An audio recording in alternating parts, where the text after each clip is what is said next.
No, right? Raise your hand. Okay. Well, when you really have to look into it, we all have mental health. Yeah. We all have mental health, and this is what we don't get to understand very well. We all have mental health. There are going to be times, because of what life throws at you, or what you surround yourself in life, or what happens around you, that makes your mental health, fluctuate. You're going to have highs, you're going to have lows. And that is your mental health. That doesn't mean you're not okay. It simply means you're going through the waves in life. Mental illness, on the other hand, is where, because of what you're going throughout, from days to weeks, you're not able to be productive, you're not able to function, you're not able to go about your day-to-day life. First of all, going to bed is not happening. Waking up is not something you look forward to. You're not able to take care of yourself, eat, sleep, or even, take care of your own emotions. And when that continues for days on end, say 1 week, 2 weeks, it's going to affect your productivity. And that is where mental illness comes in. One thing in the mental health field is the concept of functionality. They say, oh, that person is not functional, so that person has a mental illness. No, this is not true. You could be a functional, like Kanye West, for lack of a better example. So not to label people. Yeah. And I don't believe in labels, really, especially being in this profession. Even if I was to say, you have depression, it's not a label. That is not who you are. That is a part of you in this moment. But that should not define who you are. So just to say, mental health is not the same as mental illness. Of course. And there's clusters and domains, guys. When I say this family history, mental illness is genetic. It often is actually part of family and DNA. Okay, majority of mental disorders, bipolar, which is extremes of moods, depression, which is extreme low mood, thoughts of not wanting to live, suicide, self-harm, attention deficit hyperactivity disorder, psychosis, where you're seeing things that are not there, hearing things that are not there. Majority of these illnesses are actually hereditary. Exactly. Wow. Right? So that's mental illness. Another thing is your psychology, learned behaviors. For instance, witchcraft, bewitchment, spirituality. These are normal things in our culture, in our upbringing. This is very okay. But in a Western culture, in North America, in Europe, that's not normal. So that will be considered to be a delusion, a false fixed belief. But here, that's very normal. Yeah. So if someone says, I've been bewitched, I'm going to believe that person because that's part of my identity. That's psychology. Again, part of mental health, not mental illness. Right? And then we come to the third domain, which is social surroundings, the socioeconomic background. Look, you're growing up in hardship. You're growing up in situations where you're constantly surrounded by stressors. And then you come up with coping strategies that help you go on with life. And if that coping strategy has to do with constantly feeling fear, anxiety, or, keeping to yourself, which is, isolating yourself, feeling depressed, that is not, something that I would want to say you are mentally ill. It simply means it's okay, it's normal that you have chosen these coping strategies because of your surroundings. So when we talk about mental health and mental illness, there's a lot of things that we really need to understand, especially in the country, in Zambia. Because what we read online and in movies or what we watch on series, and it's very different from what the actual reality is. Before I ask my next question, I need to also talk about where we are today. Africa Works offices. Yeah. What's this road again? Is it Bishops? Yeah, I always mix Bishops and right opposite Central Mall. Yeah. So this is a co-working space. Yeah. Beautiful. Very. What's the word that I'm looking for? Immaculate. A very good working environment. Tranquil. Yeah. Yeah. Tranquil. Yeah. And you can also rent office space, even just a cubicle from this place. There's common rooms. Coffee, internet. Yes. So have a chat with Melika. Yes, you should. And I'm trying to remember the exact, what location would be good? Just Bishops Road opposite Central Mall, right? Melika, how best do you describe where this place is? On Bishops or Central Mall? Say that again. Bishops Road. On Bishops or 4 on bishops. Bishop's Road. Okay. Well, that's fancy. Like 4 on. 4 on. That's fancy. Yeah. Based off what you've just said, there's something that just popped into. Well, I know the difference, but I'm not able to articulate it as well as you, which is depression. And I know I might go off on a tangent here, but what exactly is depression? Because you see this being thrown around quite often now. So what's the difference between being depressed and having depression? Okay, I'll throw it back at you before I answer that in depth or in detail. What local word or what local conversation would you have and use the term depression in? Give me an example. The word depression? Yeah. What, like the clinical depression? Just general depression. A local word for depression. The local word for depression. I don't know. I think that's why we think of depression as something not being for black people, an African thing, because it's a word that I think you don't find in any local language. Yes. Sadness? What did you say? Ukufulungana. That's Okay. depression. Can be used as because it describes a whole range of that emotion. What, confusion? Because You're right. ukufulungana is more like confusion. If you use that term, then what's the difference between that and being confused or mad or crazy? Yes. Right. Which I think is a little far from depression when you look at the English definition of depression. Right. Yeah. Right. Yeah. And I'm asking this question because right now, depression, oftentimes we use it to just describe when you're feeling low or when you're feeling not your usual self. Yeah. Maybe you're an active person, or maybe you're an energetic person, or maybe you're a social person. Or even if you're an introvert, someone who keeps to themselves, you still like to keep close to certain people. But when you're not feeling your usual self, then you often say, oh, I don't feel my usual self, but you won't use that term. You'll say, I feel depressed, I'm not okay. Or maybe you got some kind of bad news or something is not going according to plan. You'll say, oh, I'm depressed, I'm not happy, right? The opposite of I am not happy is what many people think is depressed. But here's the thing, guys. As human beings, we're not meant to be happy all the time. No. Happiness is one of It's not many the default. emotions. It's right? not the default. Okay. Evolutionally, we are meant to, fight, flight, or freeze. Right? That's survival. That's just what evolution has. But today, with the current reality that we're living in, society is actually a marketplace where you're constantly looking for the next hit to make you feel happy. The dopamine effect. Exactly. Yeah. Right? Everything around you is literally just trying to sell you to be happy. And when you're not happy, you often come back to saying, oh, I feel depressed. And that is why it's never enough. But when you talk about it from the clinical sense, depression is persistent low mood. When I say persistent, I mean in a day, you have 24 hours. In those 24 hours, 90 to 95% of the time you're low. You don't feel like yourself. You don't have the energy to do anything.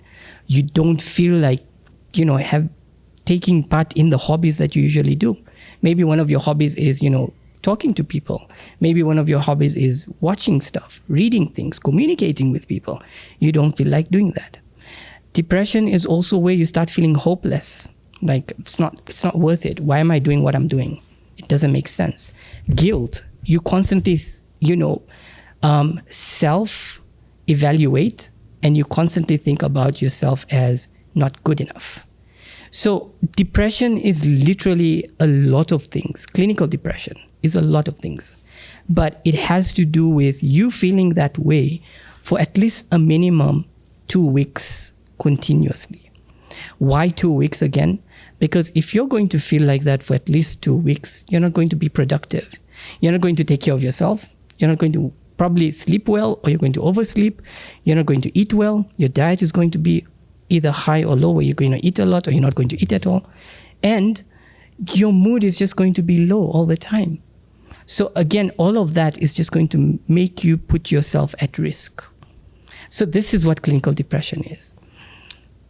I'm sure there's somebody out there watching and wondering, who's this man and why is he qualified to have this discussion today? Like, That was meant to be part of our intro, actually. I know. Yeah. We're just fixing it in right now. Yeah. A pretty interesting quote that I read was, imagine a future where you see a doctor not because you're sick, but because you want to avoid the possibility of falling sick. You know who said that?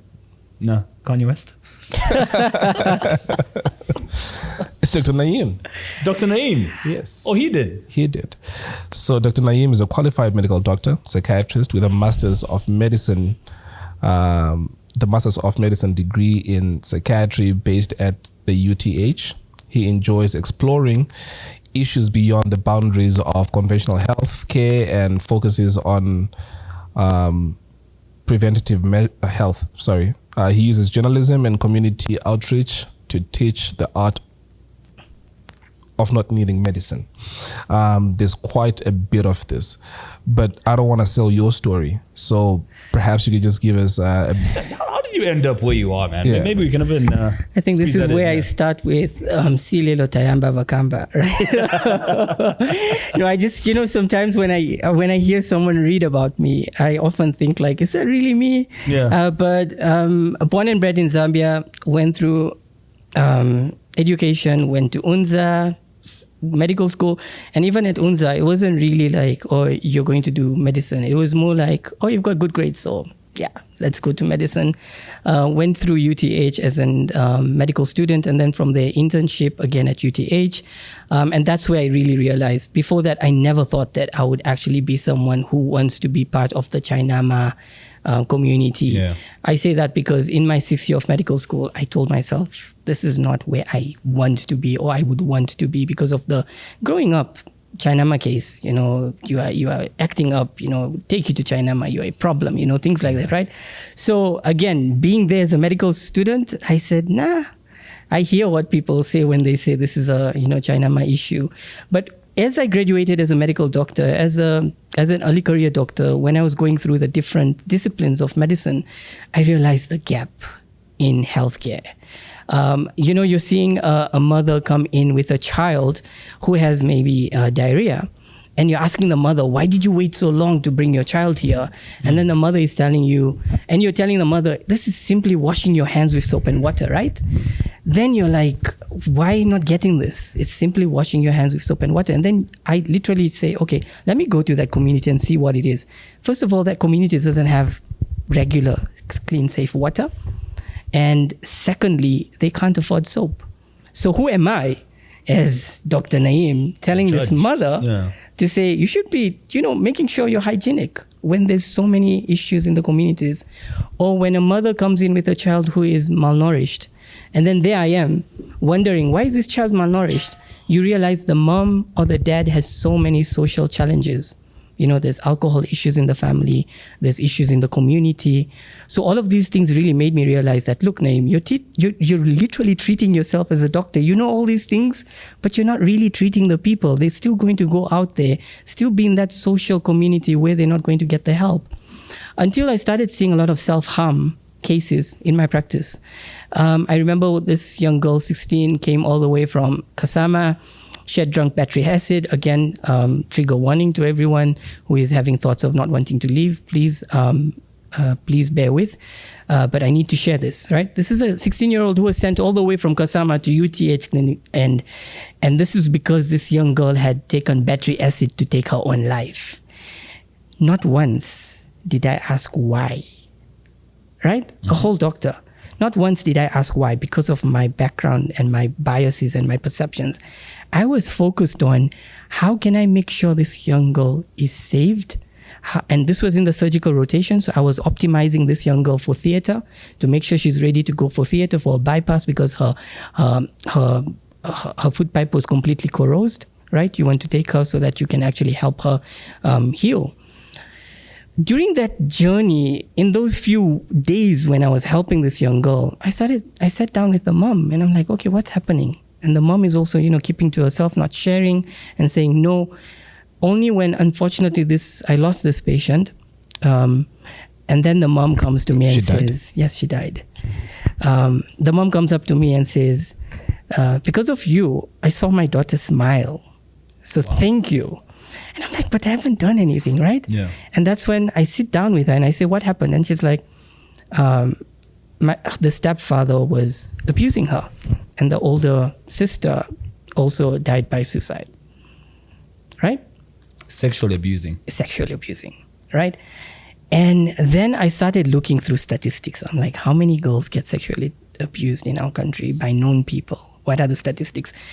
Did you know every 3 hours that go by, a child is being molested in our country right now? Jesus. Right? Damn. Okay. And then during that time, not once did I think to write a consultation to a psychiatrist to say, come and intervene in this case. Because I feel there is need for that, because my mindset was surgical in that moment. It's these things that made me realize I need to go into psychiatry. And this is why you see me here today. I started going out in communities, doing a lot of outreaches. I found myself advocating. I found myself going on radio and TV, talking about mental health. I found myself going in communities, asking people, what is mental health? Do you understand? Do you come for help? I started going to religious places. I'm like, okay, we say suicide is a sin. You're not going to go to heaven. You are forsaking religion. What are we doing to prevent that sin? So let's have that conversation. And that's how I found myself going out in fellowships, not fellowships religiously, but medical fellowships in international spaces, and sharing the reality from a country like Zambia. Because mental health is seen from a lens of the European world or the North American world. What is the lens here in Zambia? And that's how, with all that I did, I graduated in my Master's of Medicine Psychiatry, and now I'm blessed and privileged and honored to actually help coordinate mental health services for the country at the Zambia National Public Health Institute. Do we... I'm now just thinking based off what you just said, and I know there's going to be a segment where we speak about what could be done. Do we have a toll line for suicide? So, no. But Zita? we do have... Zicta? Emma? Yeah. No. But on Zicta's side, I'm going to come in and say, Emma, don't worry. Zicta is very supportive when it comes to such challenges. They do actually refer such individuals very quickly. But we do have shout out to Lifeline Childline Zambia. Uh-huh. Initially, they started out as gender-based violence and girl-child advocacy. So this is a toll-free line 116 where you can call in anytime. But with time, they actually learned the importance of this. So they did invite me. The people that answer those calls are trained psychosocial counselors, and they also do talk about self-harm and support people with self-harm concerns. I was also speaking to CIDES. I know they have got an app that they've developed that also... a kind of like the conversation that we're having also helps adolescents with information of where to get. So it's not only help when it comes to mental health, but different aspects that adolescents deal with. We'll give you more information as we continue with the mental health podcast. I think we're going to say something. Yeah, sure. I like how you spoke about depression and how we don't have like a local word that's, translates equally to the word depression in English. And it reminds me so much of how, I don't know if it's just a black thing or it's an African thing or maybe a Zambian thing, but therapy is something that's so far-fetched in our lives, you know what I mean? And an example is the Muzikanje episode we had a few weeks ago, where she was talking about, losing her dad, and she almost, drove off a cliff. She wanted to kill herself because of other social media issues that came in. So when Elson asked her on the episode if she had been for therapy, her answer was therapy. In Zambia. Yeah, this is not South Africa or America or something like the sort. We're kind of like paraphrasing. Yeah, I mean, Muzikanje, I'm a fan of Muzikanje. I will say that. She's a tough cookie. Amazing personality, and promoting that kind of celebrity lifestyle that she has to. But when I watched that episode, I don't believe that Muzikanje doesn't believe in therapy. If you really look at and listen to that that session, you will realize that Muzikanje has a lot of positive structures in her life. One particular person that she lost was her dad, who was very supportive of her. But then she also says that she has a lot of good people in her corner that actually support her to allow her to communicate what she feels, right? But she may not have accepted the idea of getting professional help because of, again, coming back to our community in Zambia, the self-stigma and the societal stigma about mental health and mental illness. You think of mental health, hashtag Chainama case, or Neofunta, that person is just mad, right? So why would anyone go for mental health services? Because people don't understand the difference between mental health and mental illness. At the same time, many people that also do need the services may not even know they need it, right? There's one thing to know that there are services, but there's also, do you really feel you need it? We have many people who don't even know that they need the support and services because of the society we're living in. No, it's not a black thing. It's not a Zambian thing. It's not an African thing. It is a thing. It is generally all over the world, but more so common in countries like Zambia because we think health is just physical. It has nothing to do with social health or mental well-being. When we think about brain, which is the master organ for everything and the mind and everything, the brain is often looked at as a very complex thing, one. Number two, you don't even want to think about the brain other than thinking of it as, this person has been bewitched. Yeah. Or spirituality, right? So there are all those constructs that come in, and these are true and inherent to our identity. So this is where you have such beliefs. And this is why you find Mizukanji sharing her truth. That is her truth.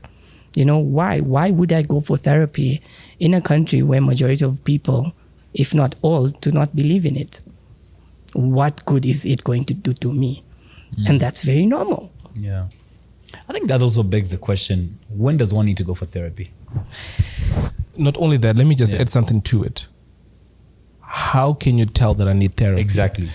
Because the people that actually the people that have come to Kalenga or that have come directly to me and say, I need therapy, please help me with either your therapist number or where can I go? I feel like that's already half the battle when you actually do realize. But for those that don't actually realize they need therapy, which sort of segues, so this is like a two-part question, which sort of segues to the episode we had with Oscar Chafula. Mm-hmm. Oscar lost how many people? Was that 3 in a row? Then by the time he was getting to Zach, he said he would wake up crying and, And he would tell himself to just toughen up. And he said, I'm on top of things. So to me, that sounds like somebody that actually does need help, but doesn't realize it or doesn't want to admit to it. So yeah. Okay. Oscar Chavula, his view, and I actually watched that episode as well.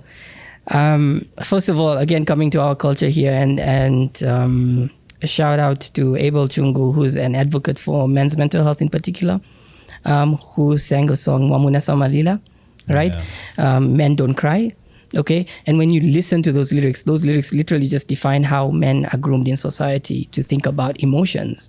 A boy child is acting up or having a tantrum, they'll say, man up, that's not how you act. Exactly, right? You know? On the other hand, a girl child will do that. That girl child will be consoled and said, not in public, come inside. And then, let's talk about it or something like that, right? So that's one. Just early childhood, we're already ingrained granularly to not really communicate our emotions, both boys and girls, really. But then coming to the concept of how do you know that you need mental health services, or how do you know that you are at borderline and you may tip into mental illness? Yes, yeah. I'd like to throw a statistic here. 1 in 4 people are living with mental illness. All right, 1 in 4 people. 1 in 4. 1 in 4. That's like 25% of the population. Like 4. Right. Like 5 million Zambians. It's really. Oftentimes they say it's a risk to mental illness. Yeah. But with COVID, there's that epidemiological view that 1 in 4 people are at risk of mental illness or maybe living with mental illness. And when we're talking about mental illness, again, we have a lot to discuss, guys. It's not just depression or bipolar or substance use. That's the only time we feel like, okay, maybe I need therapy. Yes. I'm depressed, and that's the only time people think of it. No, right? So I often like to break it down in a simple way into 3 domains. You have, when you go to the hospital, you'll check your vitals, right? Your pulse, your blood pressure, your temperature and your respiration, your breathing, right? Yeah. If you really want to know yourself, you need to ask yourself on these 3 things. These are your pulse, your vitals, right? Your mood. What do I mean by your mood? Your mood is what your emotions are on a regular basis. You may be sad, you may be happy, but what are your emotions usually? Are you a happy-go person? Are you a bubbly person? Are you a social person? Are you someone who keeps to themselves? Or are you one person who likes to communicate? Who are you? What is your mood, right? Are you one person who easily gets startled? Are you one person who's very envious? Okay. Are you one person who's very jealous? What's your trait, right? That's who you are. Now, your mood is constant, right? This is where people say women are moody. That's not true. Or men, keep to themselves. That's not true. It's actually moods. How is your mood? If there's a shift in your mood where you're a happy person, you're a social person, and you find yourself becoming distant and isolated and keeping to yourself, then there's a shift in your mood, right? Mm-hmm. And you know yourself best.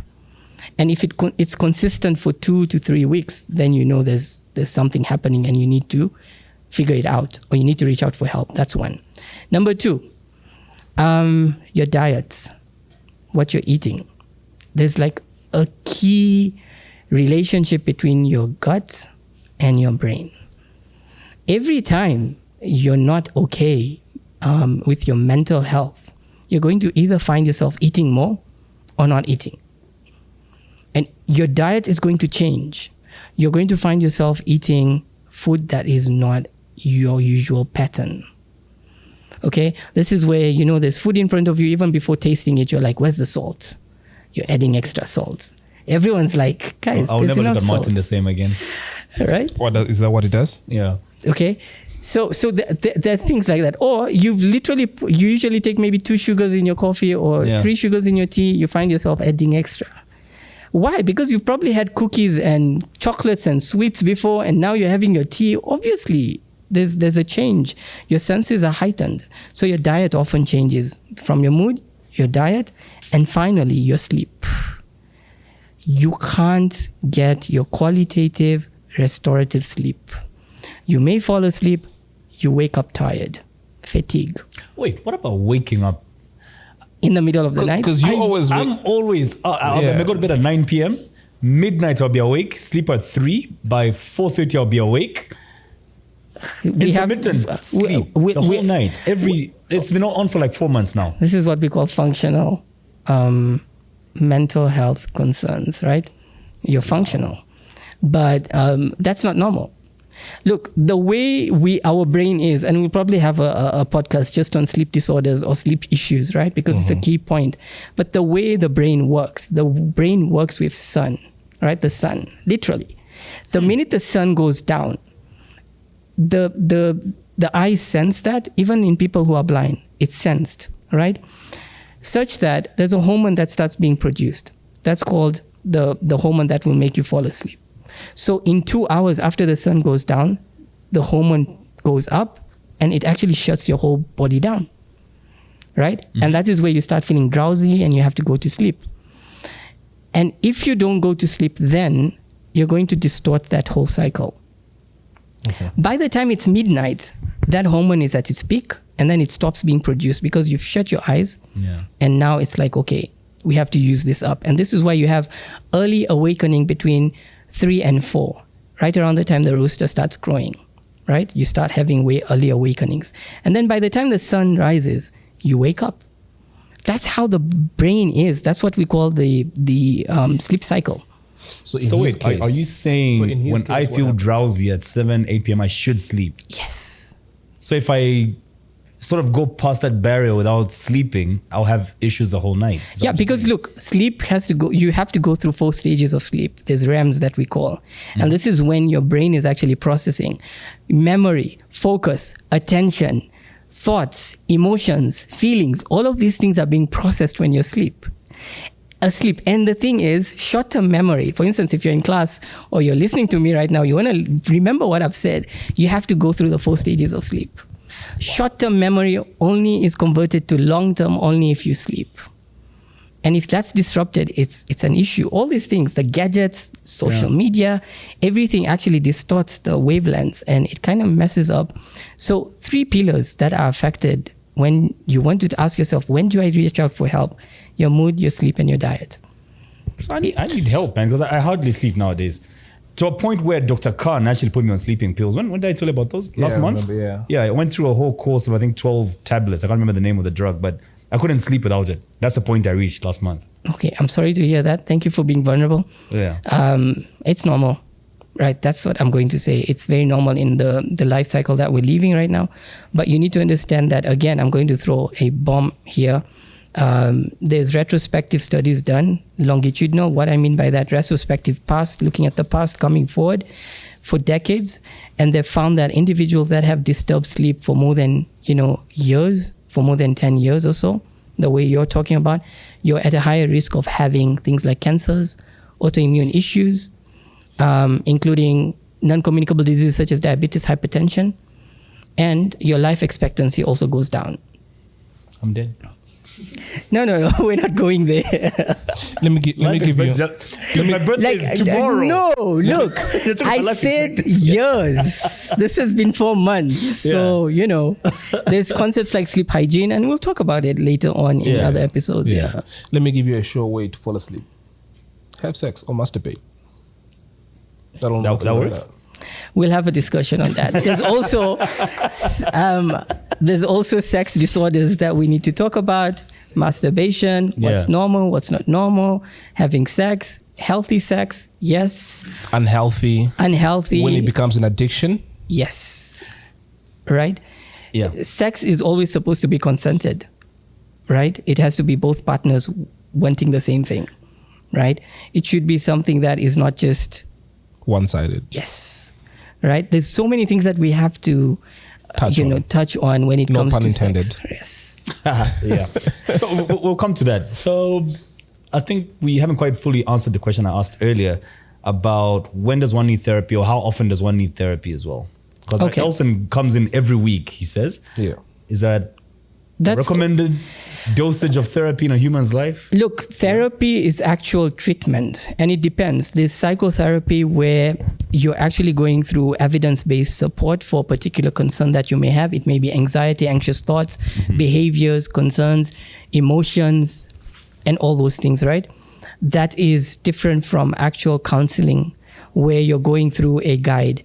What people need to understand, and I can't stress this enough, therapy is not about you coming to me and me telling you what to do. Okay. Me giving you advice.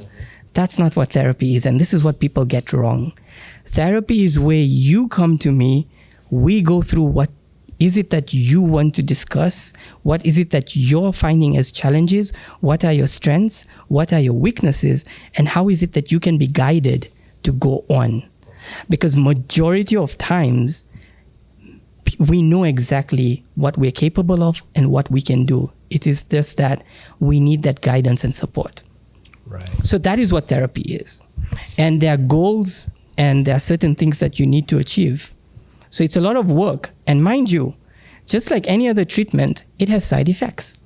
Because you're probably going to come through to therapy and we're probably going to discuss certain things that you haven't understood yourself well, and you're going to go back and you're going to ruminate on that. I may say, no, that's not the right thing to do, but you're doing it. You may go back and you think, oh, even Dr. Dalal is saying this is wrong, which means I'm a problem. That's a side effect itself. So there's a lot of things you need to understand about therapy as well. And also just to add to what he said, and the question that you asked is, look at it this way, where how you are this week in terms of how you feel, in terms of how you are at work, in terms of how you relate to your wife, to your kids, and everything that is going on is different to how it's going to be next week.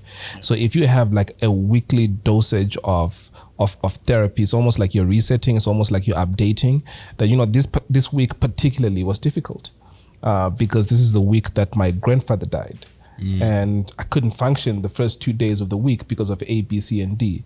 So it's not always that when you go to therapy, it has to be something specific that I'm suicidal or I've got depression, it could be something that you use as a crutch, so to say, that helps you navigate life better.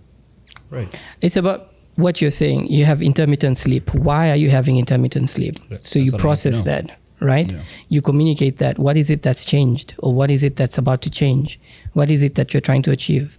What is it that you do? So there are all these things, right, that you process through. Again, therapy is not the same for everyone because there's different types of therapies, guys. The way there's different treatment medication for just headaches, you have Panadol, you have Brufen, you have aspirin.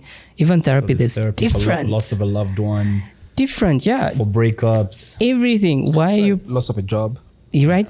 So there's things like acceptance and commitment therapy, right? Accepting a certain environment you're in and committing towards that or particular thing or workplace or something like that. Career path that you've chosen. You're not happy with it, but you're so deep in it that you have, you're getting the best output from it in terms of your pay, everything. Right? So acceptance and commitment. Then there's behavioral therapy where your certain actions are leading to certain emotions and feelings. So you're trying to figure that out, right? There's different interpersonal therapy. How do you relate with yourself and others around you? That's totally different. That's a whole different ballpark of therapy. There's different ways. There's family therapy. There's sex therapy. There's, group therapy. There's all these things that, you go through in different ways when it comes to therapy. In the last episode, Elsa narrated how he found his girlfriend having sex with another guy, and that disturbed him a whole lot. Milika is staring at me like, what? Yeah, he shared the story of how he entered the girlfriend's house, and she was on top of the... Was she on top? That doesn't matter. Doesn't matter, okay. Yeah, so I'm just trying to understand how, you said in the last episode that you started therapy mostly from that experience. Right. Partly, yeah. Mostly. So it's two things basically. So it was that, and parental anxiety, where I've got a 5-year-old son who I have an amazing relationship with. But part of what kept me up at night the first couple of years it wasn't a money issue. Money was the last concern that I had. It was more of, how do I teach a whole human something which I'm still learning? How do I successfully raise this person to be something other than what I'm not? Something that do you get what I mean? So that would give me so much anxiety that I can only tell him what I know. And that's not what I want him to be. So those two things essentially was me having, again, a healthy relationship with obviously women because of that experience. And the last thing that I just mentioned, how to successfully raise a child. Right. Thank you for being vulnerable, and I appreciate that. So what you're sharing right now, you're talking about obsessions, constant thoughts and feelings about your child and the future of your child and what you can, impart onto your child. We also talk about uncertainties around your life and how that transcends to your child. We're also talking about things like the fear of the unknown, right? The future. And that's where we talk about anxious thoughts, anxiety, right? And it's coming from all different directions. So there's a lot, that your mind is actually taking you through. And this is what we call in our field, metacognition. Big word there, right? Meta, thinking about thinking about thinking about thinking about thinking. It never ends, right? So how do you kind of put a stop to that? Or if not a stop, how do you realize that you are in control of that thought process, right? And this is where we come in to talk about, what coping strategies do you have? What behaviors have you learned? What background are you coming from? In particular, with your son, we also need to understand how was your relationship with your parents or guardians around you, right? Why are you who you are today, and what is it that you want for your son to end up as? So there's so many things that you can unpack right? Which is, again, healthy. It is not, it's not like I'm going to say, hey, Elson, you're not okay. Why are you thinking like this? You got a job. You're providing for your son. You have enough going on. I'm not going to come and tell you that. I'm not going to tell you these things. No, we're going to process what you're going through and help you validate and normalize what you feel is okay. And if you feel that's not okay, then we're going to come back and circle back and answer. What is it that you want out of it, right? Yeah. Another point that you raised, this was a discussion that you and I had, where you mentioned, I don't want to misquote you, but you had said that kids who also would most likely need therapy are not only kids who come from a broken home, but kids that come from a healthy environment. Just touch on that again. Yeah, there's a whole lot of things to discuss on that one. But specific to that, every time people think just because you're off providing the best environment for the children around you, they are going to grow into these responsible adults. They're just going to be fine with no concerns whatsoever. But that's where we get it wrong. The whole idea of childhood and going through milestones, with the brain, what you all need to understand is that the brain is one organ that is still developing until the mid-20s. Wow. Right? So this is why in your teenage years, you've probably done certain things that when you look back, you're probably wondering, why did I do that? It's because the part of the brain that is responsible for controlling emotions only fully starts developing in the 20s. From the ages of 18 to 20. And the part of the brain that actually feels emotions develops as early as 10, 12, 14. So you're going to know you're happy, you're excited, but you're not going to be able to control that happiness. That's why you need that surrounding and guidance. Also, in children, you may say, yeah, they're going to the best school. We're giving them the best food. Are you a present guardian? Are you there? Are you listening? Are you communicating? Are you spending that time with them? Those children who are not getting that bonding or support from their guardians, they do grow up with concerns as well to do with their emotions, their behaviors, and their actions. Because parents guilt them into believing, I am providing everything for you, then you should be okay. Yeah. But that child is just looking at it as, oh, wow, yeah, they're providing everything for me, so I should be okay. Why am I not okay?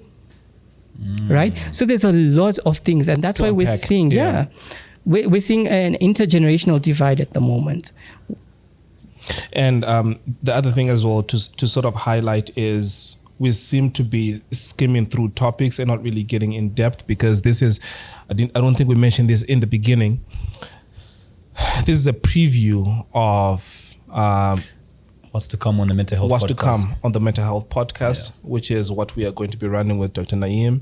So if there is anything that we might have touched on but never really went in depth with, it's basically just a highlight of what is to come on the mental health podcast. You want to say something? Yeah. So people can actually email us issues that they want to discuss in depth when it comes to mental health. That's zedpodcast@gmail.com. We will forward those to the good doctor, and he'll be responding on the mental health podcast. We can also invite a few people if you're comfortable coming on, Absolutely. sharing. I like that.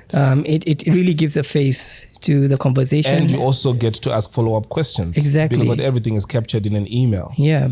There's something that I asked that you never really, or maybe you did, I don't know. When I asked about Oscar Chavula and what he himself in his personal capacity was going through, but not only that, but he is at the top of an organization. So he is responsible for every one of the people that work for him. So how does a person who is in that position, who wants to show that, okay, I'm on top of things, I don't need therapy, but also provide support, because again, his employees have lost a colleague, right? To help the people that work in his organization get either an assessment or actually get help. That's one part of the question. The second part is, I have so many friends that are right at the top of large organizations, Komba, Mzinga, who there's so much pressure when you're at the top, right? all the pressure. I used to speak to a friend of mine, Tinashe, about this. All the pressure is one direction, right? But they never really have an outlet, or who do they go to? So the decisions they make not only affect the people that are immediately around them, which is the employees, but if it's a large organization like a bank or a mobile network operator, it also affects thousands of people, right? So how do those people, in your opinion, deal with that pressure, the mental health, their family? Because that also could still go back home where they take it out on their family, and even vice versa, where things at home don't work and it manifests at the office. Yeah, I feel like the lecturer in me needs to come out. I need like a board here and start, explaining everything, because this is really a conversation that I have often. I actually work in environments where I see that. I have siblings who are workaholics, right? Because they give their all to their workspace. Because growing up, and this is what society promotes, right? A rat race. You literally have to work and achieve. And this is what you grow into. But what people like, Mr. Chavula Oscar need to understand is that is not the inherent identity. Their work is not who they are, but their work is part of who they are. So they need to differentiate that. Organizations, and this is where we talk about workplace mental health. Organizations today have to be deliberate about workplace mental health and putting certain key spaces in workspaces of safe spaces where people can communicate and share. Human resource now actually needs to have this embedded into their systems of therapy and supporting individuals that may be having either individual personal problems, or work-related stressors being brought in. With COVID-19, there's no line between work hours and home hours. It's like that space. Yeah. We really need to create those boundaries. We need to say, after hours, this can't fly. If you send me an email after hours, I won't reply to it. I'll revert to it at 8 a.m, right? So there are so many things that we need to unpack. But particular to workplace mental health, we need to identify and communicate it such that there's an individual. For that individual, there is that personal part to that person, and then there's the professional part to that person. Even before you went into the career you went to, you had personal traits. Maybe your coping strategies was going out, social time or drinking or whatever, right? Because of work stress, you may overdo your personal issue in terms of coping strategies, right? That may affect your work life. So these are things. Again, your work stressors may actually push you to take your stress at home. You just walk home and your child is running up to you to say, hey, dad's here. And then you're like, I just got home. Give me some space, right? Or you're like, get me a cup of water. And then the child says, I can't be bringing you water now. I just wanted to say hi. And then you're like, how dare you? You get it, right? Mm-hmm. So there's like your work stressors that like in little ways end up at home. And then next thing you know, you as an individual are becoming toxic. And as a toxic person, you're not of value to your workspace. You're not of value to your personal life. You're not of value to your own self, because you start self-guilting yourself into believing you're not good enough. And that's why you're having issues. And next thing, it's just a cycle. Yeah. Right? So this is what we talk about workplace mental health. There's organizational factors. Yes, organizations need to take responsibility. Especially if you're the head of an organization, you really need to take that into account. If there's bereavements, you need to put those structures in place so that people get support. But then, as an individual, you also need to understand that, okay, I too have certain coping strategies that are not okay for my work environment, and I need to change. If you have personal issues from your personal life, when I say personal issues, I'm talking about maybe there are concerns or uncertainties like relationship challenges or challenges with your children, or maybe it's something to do with your social life. And then because of that, you're at work, but you're not at work. Your mind is there. You're not a productive person to your workplace. So you need to identify those and work with them so that you don't bring those issues at your workspace. And vice versa. If you have work stressors, you need to know when you go home and you have to help your child to do homework, you really need to put away that to say, I have this report pending, so let me quickly do your homework. Hurry up. What's your problem? give time to your child and give that space for your child to communicate. If the child is having an emotional period in that moment where they're having tantrums, understand that your child is having tantrums, you have work stresses, and that's why you're about to react on your child. So there's a lot to really focus on in terms of individuals, organizational factors, personal factors. But at the end of it all, you spend over 90,000 hours of your life at work. So if you're going to do that, you need to focus on how you're going to make the most of it. That's where therapy comes into play now, right? There you go. A whole lot of therapy. Now you understand why on a weekly basis, right? Yeah. Especially people consistently stealing from you. You need therapy more than anybody else. I've suffered. You try to. I've had people steal from me more times than I can. You can count fingers and toes, Than I can man. count. Okay. Have you ever thought of giving up? No. Okay. Have you ever thought of times of just saying, I need a pause? Yes. Right? Very different. But if he's going to say that, everyone is just going to panic and say, oh, he wants to harm himself. He wants to give up. He doesn't want to give up. He just wants a pause. He wants to breathe. Because even when he's going to take that pause, life is going to continue around him. And he's going to find all that stressing him.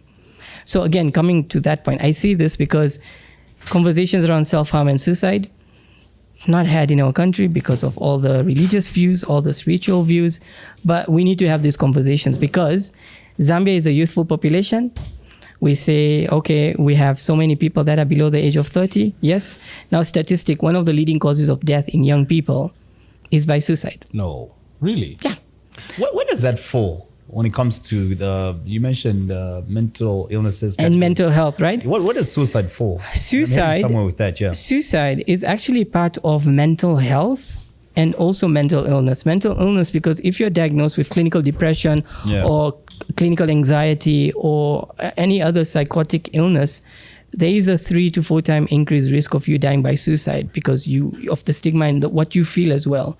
You may give into your emotions, right? So that's mental illness. But then in young people, we have already shared with you earlier on to say emotions are understood but not controlled. Majority of the times it's an emotional reaction. Like when you get angry, you probably insult, you probably shout, you probably throw things, you probably walk away. When you calm down, you're like, I shouldn't have done that. That is how young people oftentimes also communicate psychological pain by self-harm. And we actually have what we call non-suicidal self-injury. This is where you'll see a young person hurting themselves, not with the intent to die, but they're feeling psychological pain, they're feeling emotional pain, and they want to relieve themselves. And that's what they're using. Why? Because psychologically, it's believed that, mental health is not real health, right? According to societies. So this person will hurt themselves to see that actually there is pain. It is real. So there's a lot to do with suicide. So it's also part of just mental health. It's not okay, yes, but it's part of mental health. It's okay. But at the same time, it's also part of mental illness. You mentioned hereditary, was it genetic, these issues passed down from a parent to the child and all that. I'm trying to understand what role, does the environment play any role in some of these issues, especially where earlier you mentioned, before we started recording, how kids from the same neighborhood have stabbed themselves. Yeah. So this is where we talk about community effects and also social effects and learned behaviors. I'm going to share an example of my experience working in the clinical practice for instance, in the many hospitals I work at, right? Guys, if we have a community like Kanyama, shout out to Kanyama, that's my amazing space where I've learned so much from. Community outreach is also my practice, right? You have a community like Kanyama where the social habit is drinking alcohol. Every other house you go to, they brew alcohol. Every other shop you go to sells alcohol. After hours, recreational activities, alcohol. Weekends, alcohol. Holidays, alcohol. Naim is born in Kanyama. Naim is maybe in a house where they're not drinking, but every other neighbor is drinking. Naim grows up, passes through that market every day going to school, watches everyone drinking. When Naim turns 8 or 9 and starts drinking because of peer pressure or anything, will you really come and blame Naim? No. that's normal. Your environment has shaped you in that case. Yes. So why would I go and then label Naim as a problem child or a substance user when that is extremely part of reality that Naim has grown into? And by the time Naim is 16 or 18 and the alcohol has done a number to Naim's brain, because that's what alcohol does, right? Because Naim is not drinking in a healthy way, then Naim is going to end up with a substance use disorder and end up with complications like psychosis, or even complications like not having a social life, right? Yeah. So this is where I actually say that, yes, society has a huge role to play in shaping who we are, what we do, how we behave, how we communicate. But again, family history about mental illnesses such as psychosis, we have a term known as schizophrenia. It is not split personality. Schizophrenia is an alteration in your reality where you see things that may not be there, hear things that may not be there. It's a disruption because your neuronal connections are kind of, not normally connected, so to speak. That's the most simplest way I can say it. That is hereditary. That runs in families. And in any general population, including in Zambia, it's 0.5 to 1%. So if we're saying that if we have a population of, say, 20 million, then 1% of that population does have schizophrenia. So which means we have to be active in identifying and supporting, because, guys, there's treatment. And if you're in treatment, you're going to live a normal life. Yeah. I don't know. Did we say we're going to talk about the issue, or we said we're going to leave it? The one where the kids stab themselves. Yeah. That's where I was heading. Yeah. And if they come from the same neighborhood, So he could touch on that. maybe you could even share the story. I don't know if you were And then allowed maybe to. you'll ask your follow-up question. Yeah. So a couple of, just 2 weeks ago, I received a call from a colleague in the practice in the ear, nose and throat surgeon, saying that they're seeing a lot of young people coming from the same neighborhood. I won't say the neighborhood's name due to confidentiality. And they're hurting themselves in the neck region with the intent of not wanting to leave, right? Suicide and self-harm. And the surgeon was asking, what is it that we can do? Because this is now the 4th case in a 2-week period. Wow. And we really want to help these people, because when they're waking up, they don't feel at ease, or they're not feeling they need the help, right? So this is what I was actually sharing with Elson to say, look, these are conversations that need to be had openly so that we don't panic or we don't get alarmed. But really, before that happens, how do we get help? It's kind of like prevention. HIV, we know it's prevalent. There's so much that we are doing to prevent people from getting it, or even people that have it, how do we prevent others from getting it, right? So same thing with things like, suicide, self-harm, people that are, acting on their self-harm thoughts, or what is it that's pushing them into doing or carrying that act out? You spoke of depression earlier. Man, there's still a lot that I want to cover. You spoke of depression. As far as my limited knowledge goes, there's therapy. I'm trying to think of ways where one is able to sort of have, I don't want to say cure, but be able to manage it. And there's possibly extreme cases where people are put on medication. Which one are you for, and which one do you think more people need to sort of focus on? Is it just therapy? Would it be medication, like antidepressants? You were put on antidepressants at some point, weren't you? Yeah. Okay. With that one, I am one. So I'm a medical doctor, right? And we work with evidence-based practice.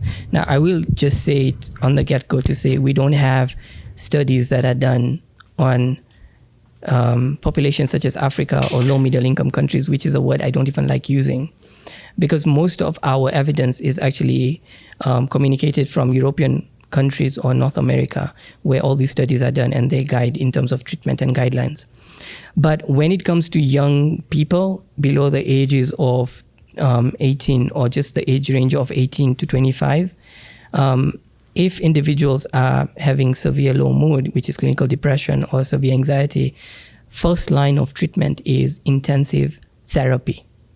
evidence-based psychotherapy. This is where concepts like acceptance, commitment, cognitive behavioral therapy, all these other types of therapies come in, interpersonal therapy, family therapy, which is where you're literally taking through the concepts that they're going through, right?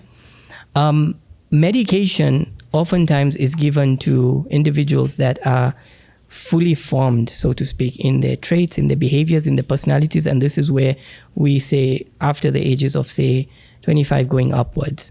This is where we take both therapy and medication combined to give that output, right? Then again, we don't say that, look, medication is not good or bad in any way. We actually look at the symptoms that people present with. If you're coming to me and saying, I'm failing to sleep, right? I can't sleep at all. I'm not sleeping. And I'm going to ask you, let's do sleep hygiene. Sleep hygiene are basic tools or activities that we can do so that, we realign your sleep cycle, your sleep-wake cycle, your circadian rhythm. If that's not going to work, I am going to prescribe sleeping aid. Now, the sleeping aid, I very well know, and I'm going to communicate to you to say, it's not going to give you restorative sleep. Okay. It's going to knock you out. It's going to sedate you. It's going to help you fall asleep, but it's not going to give you restorative sleep. So this is not something we're going to continue. This is just temporarily as we help you through therapy, right? Same thing with appetite. If you're going to come and tell me to say, I can't stop eating or I'm eating a lot, I'm going to give you something to help you control that. But at the same time, I'm going to take you through therapy so that you understand why this is happening, right? Same thing with your mood. If you're saying you're becoming very irritable, anxious, even little people around you, like maybe we're working together and I know you and your voice irritates me, but I deal with it. But now I'm like really anxious and manic at the moment and I can't stand your voice. So I am at risk of hurting you. So I'm going to make sure that I give you something to help you keep calm. Right? So there are all these things that we go through. It's not just saying here, flatline, to tell you, I like medication or I like therapy. It's individualized. It's like when you come for any other health condition, we are going to assess you, we're going to understand you, and we're going to guide you accordingly. How are we doing on time? Okay. Well, we can go 10 more minutes, yeah. Yeah, we're good. Something you want to ask? No. Okay. I'll come Another thing that we probably did not touch on, when we met at the Zikta event, we spoke briefly concerning social media and the abuse of it.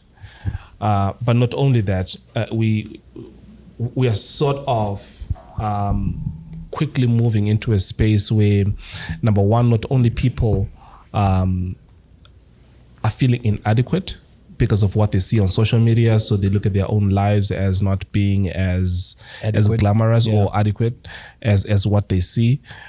Just recently, we had the Mose Day of Thunder in Livingston, and I'm sure you saw on the internet people that have been arrested because they could not afford the bill at the hotel that they lived at.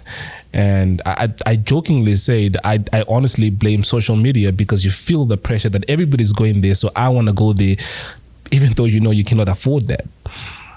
How much role does social media play in people's mental health today? There's a lot of studies that have been done talking about social media houses such as Instagram, Facebook, Twitter. I didn't know that, and I'm going to say this here because we're all here. I didn't know that Twitter has free access to porn until a 14-year-old in my practice told me. 14? A 14-year-old tells me to say, Doc, I have a problem with masturbation. And it's because I get easy access to porn. And I'm like, but you don't have access to it unless, you know exactly where to go, in my mind. And they say Twitter. And he says, well, I have a Twitter account and you can just type anything and you get access to it, right? Yeah. So that's one. The distortion in how sex should be or what sex is like is already being distorted in terms of identities, in terms of relationships, instead of stability in young people through that. Even adults as well, right? then coming to appearances and what life should be like. Me, when I entered medical school, I thought Grey's Anatomy is how medical school is going to be like. But I went there and I was like, guys, It was nothing like no, this is not the life I wanted, right? But this is just, by the way, just to bring a bit of a light moment there. But you see, this is the perception people have from online versus offline. But that doesn't say that social media is bad. Social media, if used in the right way, is a very good platform, right? You have podcasts such as this that help people get the right content information as well. But then at the same time, there are people out there who know that social media is a marketing tool and they use it in this way to actually promote it. Did you know that social media platforms in the organizations have neuroscientists working on them, on how to actually get more content, likes, comments, how to get more people hooked? I can believe that. Yes. Because if you scroll on Instagram, for an example, it never gets to a point where it says, okay, cool, now you've ended. Yes. It's scroll Yes. forever. And Yeah. even when you Google something, it will start showing you those adverts, right? So how do you think they came up with those algorithms? It's because people like myself know how these things work. And I'm going to come and guide you to say, hello, guys, do this. This is going to work. You're going to get more people on. Right? Mm-hmm. And this is how the market is. Markets, social media is literally a marketing avenue, right? Studies have shown that there's 2 to 3 times increase in changes in mood, emotions, and behaviors amongst individuals that use social media in a negative way than in a positive way. Okay? During the day, you feel so much envy just by going on Facebook. True. You'll just go through post after post. It's a good post, but you won't like. You'll scroll past it, right? That's envy. You also feel that much more jealousy, and jealousy is one of the most lethal emotion, because jealousy can make you hurt others. Yeah. Right? And a lot of people feel jealousy because of social media. They're like, why is it that this person's tweet is getting more likes than mine? True. Right? So all of these things. She agrees, don't you? I could hear her in the background. Very relatable, huh? Yes. I really can't wait to start the mental health podcast. Right? There's so You're many excited too, right? subtopics. It's just too There's so many. many subtopics that I'm picking from everything you're bringing out. me Like too. already you had a 14-year-old talking about being addicted to porn and masturbation. And masturbating. I'm thinking now, are there any mental health side effects to masturbation? And this is where, right? Like Yeah. masturbation creates, kind of gives you that dopamine high in that moment. Yeah. But then if you're going to be in a stable relationship, and if you're one person who constantly keeps masturbating, you're not going to be able to satisfy your partner or feel satisfied yourself. If you're one person who's going to constantly keep watching porn and you're addicted to a certain type of pornography, you're going to start thinking that is how sex is. So you're going to go in thinking that's how it's supposed to be. And you're going to kind of like let yourself down and try and confirm as well. Have pressure or confirm your partner into, and you're going to blame it on your partner, thinking that your partner is the person who is at fault. So there's so many things. I really can't wait to get. You see, like already, I'm trying to get in depth on that issue, Right. But then I realized no, it's not the platform. No, for it's it not the just yet. platform. Right. Wow. We've just sort of Scratched the top, the man. surface. Yeah. And on the episode where we speak about this, and it will be an go entire deep, yeah. We go deep. We're also going to talk about the whole concept of having multiple sexual partners, and what's that about? Please Or scratch the having top on that one as well. partners, right? Or having Scratch the sex surface on that one as well, please. with many individuals, and just saying, we're just friends with Benefits, yeah. Right? What does that do to you and your psyche, and what you're going to end up as, or what you may end up as? So what does that do to a guy to have multiple sexual partners? There's a lot to discuss on that one. On that one, I would actually even lobby to have one person who's open enough to come and share. You have Just- somebody who can actually. Well, no. No, don't worry. No, that's all sorted. But I've always said, that's sorted. I've always said, Yeah. when it comes to sex, especially, but again, I am worlds apart from what you are in terms of qualifications. But men essentially cheat or have sex for ego. because you can, because it is available, because it sort of gives off that dopamine that, oh, okay, so because I could have sex with so and so, I should or I will. It's just basic ego. So there's that concept. That's one of many. I will actually throw in a very parallel view, and this is to do with rape. Right? Yeah. Okay. And there's just more recently a study from South Africa came out as to why men rape and what are the reasons behind It it. has very little to do with sex, though. No, It's power. it's not just power. It also has to do with that sex, the need to be fulfilled and satisfied. And again, that also, comes into the concept that you're bringing in to say it has to be with ego, right? If we're going to use that element of ego, then if we can actually talk about it in relationships or in marriages, how many individuals get raped in relationships and marriages? And sadly, in the African culture, people do not recognize that rape in marriages actually exists. Yeah, is rape. Right. So again, for that one, as someone who's professional and a specialist, if that is your culture, then that is something that you have been taught to believe, and that is your identity. Then that's your truth. So that means that we have to start helping you unlearn this, right? And it's wrong, so you have to unlearn this, and you have to go through that process of unlearning, because it's a lot of work as well, right? And again, coming back to children, we have homes right now in Zambia where a boy and a girl child are taught to be independent. Independent boy, independent girl, right? But every time there's a Christmas party or there's a wedding, the girl child is being made to do the chores. The boy child is just sitting with the men, right? But you want that girl child to still get an education and be a professional.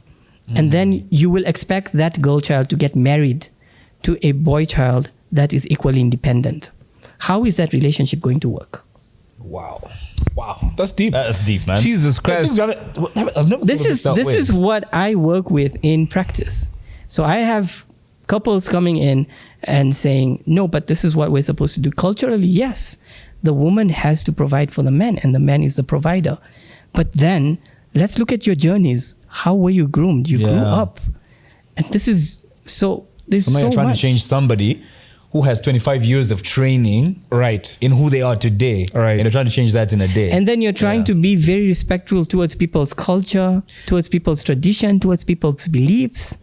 And there's a whole lot of things to work through. yeah. There's so many gems and sound bites here. Elson has explained why he comes for therapy and what he comes for. It's a weekly reboot. I think I need therapy for something as well, man. Like I've got an issue, and I think it's something I've had for so many years, maybe my whole life. I'm turning 37 in 2 days, and I have problems conversing with people, man. I just don't like being in long conversations with people. Is this like a normal thing for a person to have? Like I can't sit. I like long drives alone because I can't stand being with another person in the car and we have to talk the whole way. I'm exactly the same way. I would rather be with a person for 10 minutes and not drag a conversation past that. I'll fake a phone call and walk away. And it somehow comes into maybe my marriage because my wife loves conversations. I don't.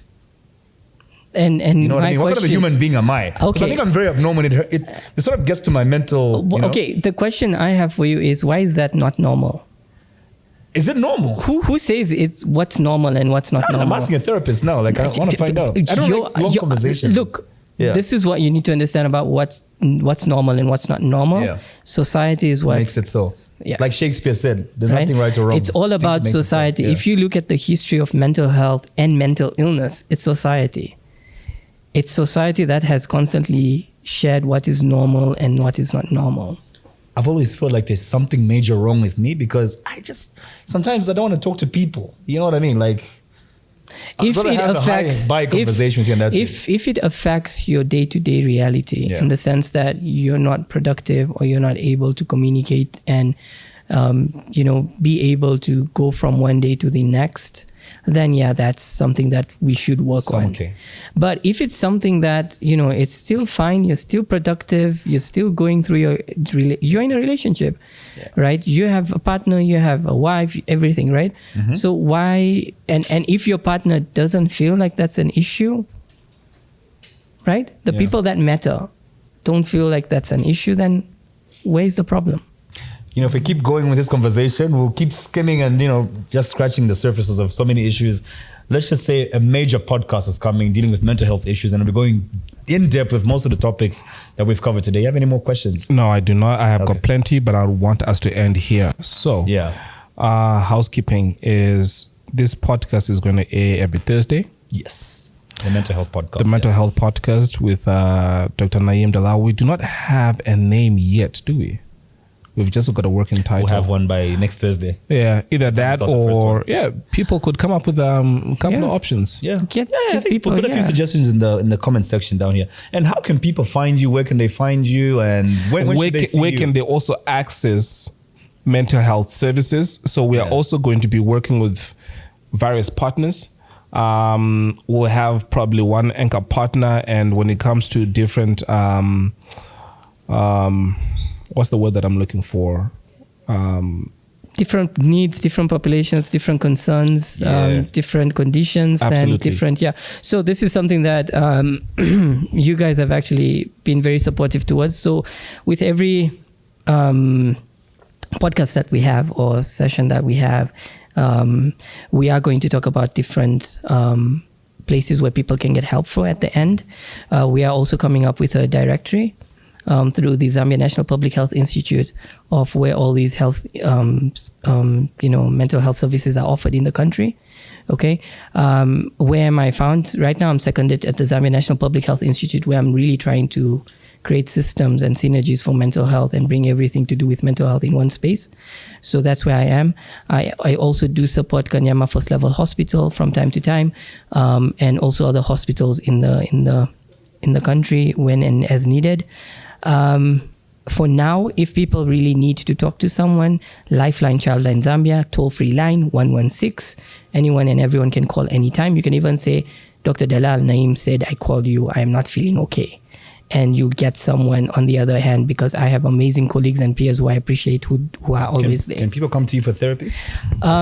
So yes, they can, but I'm affiliated with the Ministry of Health. So you have to come through UTH, University Teaching Hospitals, or alternatively, private practice, but that's not something that I do frequently. Do you know how I got to know of you? No, do tell. There's a gentleman whose brother has invested a lot of money in my company, FaZe. Okay, FaZe Osman? Yes. Okay, he says you're in the same class. Yeah, so one he's of the smartest people that he knows. FaZe, really appreciate. He's a peer, he's a colleague, he's from LISAP school. Yeah. He's starting a pretty huge pharmaceutical company. Yeah. I'm sure you know about that. Yes, I do. Yeah. Is this the guy who came to try lounge the time with you? That's him. Oh, right. Yeah. Okay. Yeah, appreciate him. Thank you. Yeah, FaZe. sure. And do you know how I got to know more about mental health and therapy? Through him. And a lot of people on Facebook are saying the same thing as well. So you're like the poster child of mental health in Zambia now. The best advocates are people with lived experience. Yeah, well. He should, in his title, he should put mental health advocate, validated by Dr. We're printing Dalal. a t-shirt for him, actually. Yeah, that's good. Oh, are we? Yeah, we are. Is that what we're doing? Where, for episodes Jesus like this. Christ. When you go shopping. Can we put a button on this? Dr. Naim, thanks for coming through. Wait. The Dalal is the surname? Yes, the Dalal is the surname. Okay. But people know you mostly as Dr. Naim. Yeah, people know me as Dr. Dalal. In the communities, people know me as Dr. Ganizo. There's a story. Yeah, we'll go through that. No, when you leave my conversations, you think a lot. Wow. Okay. Wow. That's deep, man. Well, every time that I've had a conversation You with him, leave with some thoughts, something to think haven't about. you? I have.